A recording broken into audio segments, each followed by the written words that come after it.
Hello everyone, good morning. Ado ngasi akoy Hojai je chattoini.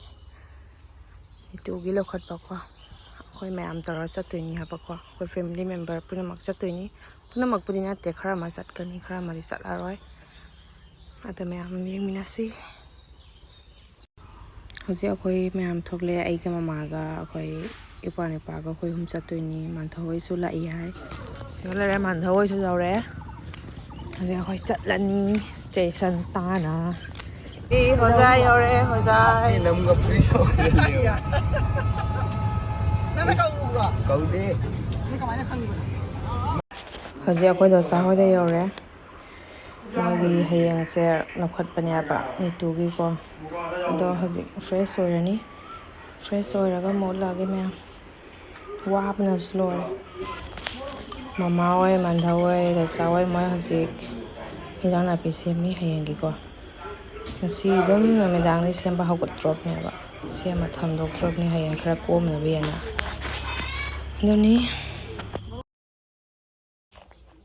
Good morning ma'am. Lai ko phaja syang. Ko phaja mani ne. Tum ho pa samai na ka o ba sino ngai jai ko.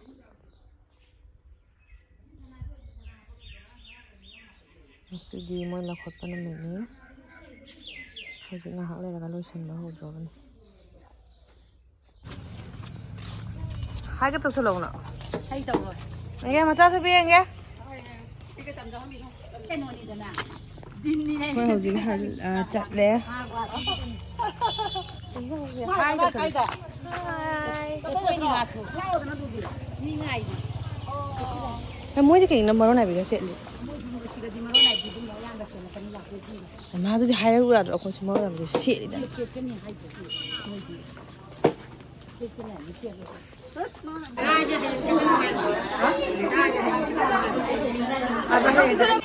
Mà sao thôi ba sẽ đi không? Nunu. Tuh, siga. Mobile ya. Kenal lo sih nong di unga lagi gini nih. Iga. Mina pam gini soalnya. Tengah bu.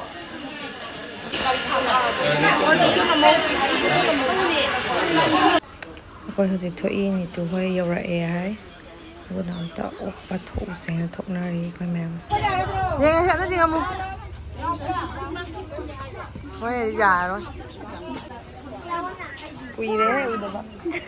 Asala ta de yaudre. Madonna lag tre be mado.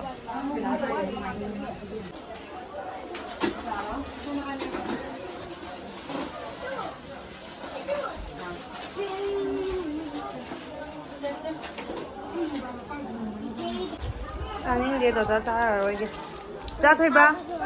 Ra thôi ba.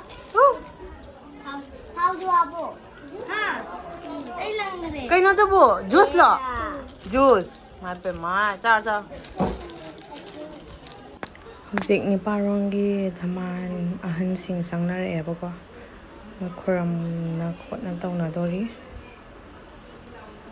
Medium tille na si se. Me 400 muka hen gatra. Zoom tau cái này. Mama sih udah wani.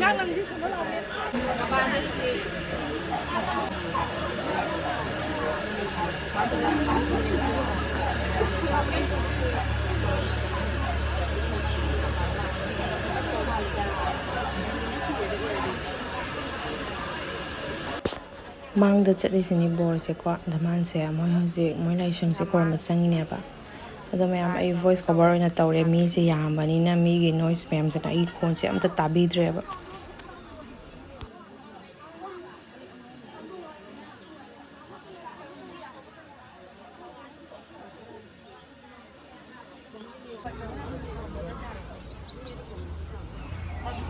lawan ne phaja bisa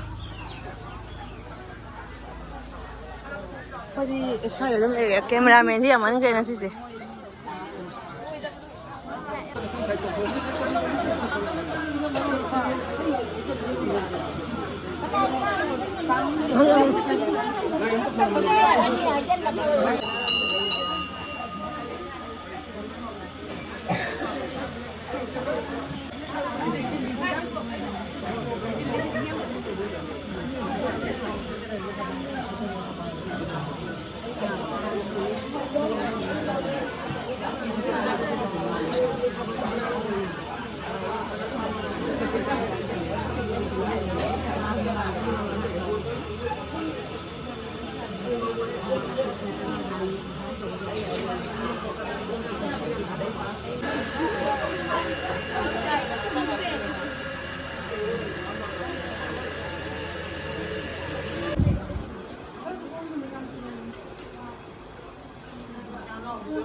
Ama do gift ni ni ama gift ki paper na wrap to do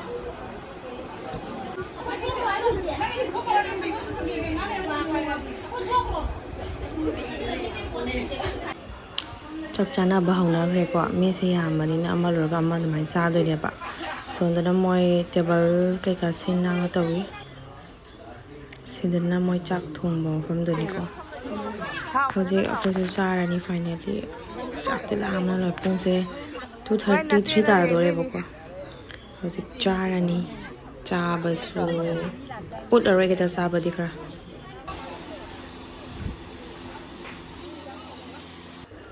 hojai nakatheng ba tawdoi ni moi sai da piche yame masu pacha ba da yawe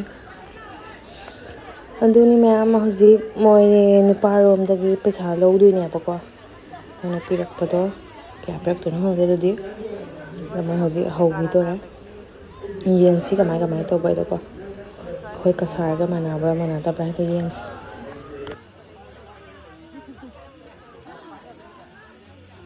không gái biết không anh yêu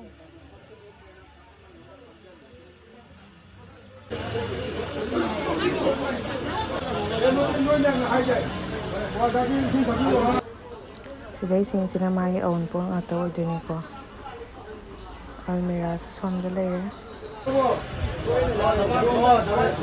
ano gusto mayay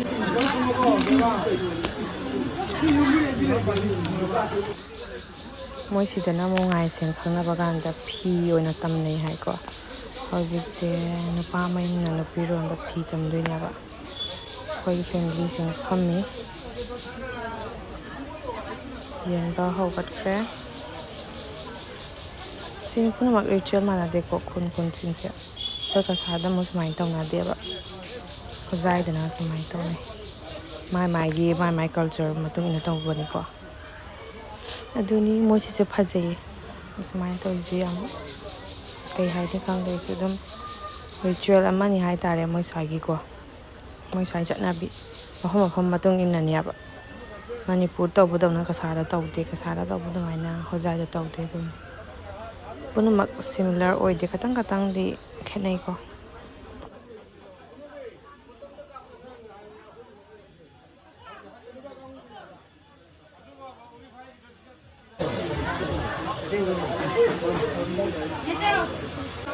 Ya por me jalan lagi. Jangan ko.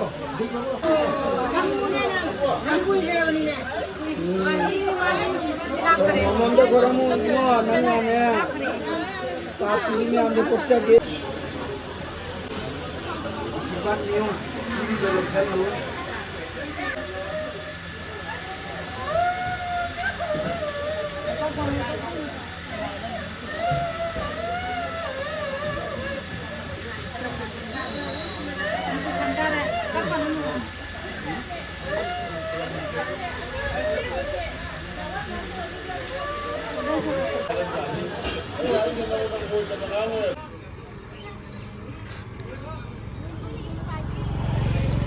Dada lakro.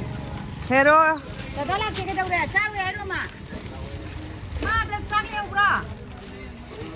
Charu ba.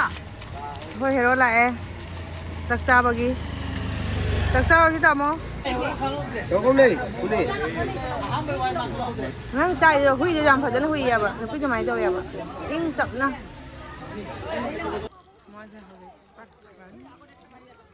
चलो इस तरफ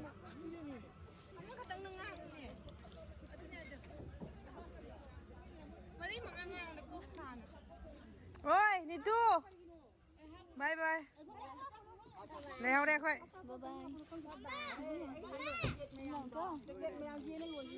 हजि मोइसु हनफ्रानी अदो ma'am नसी blog city स्वाइदा सम लोचन जरे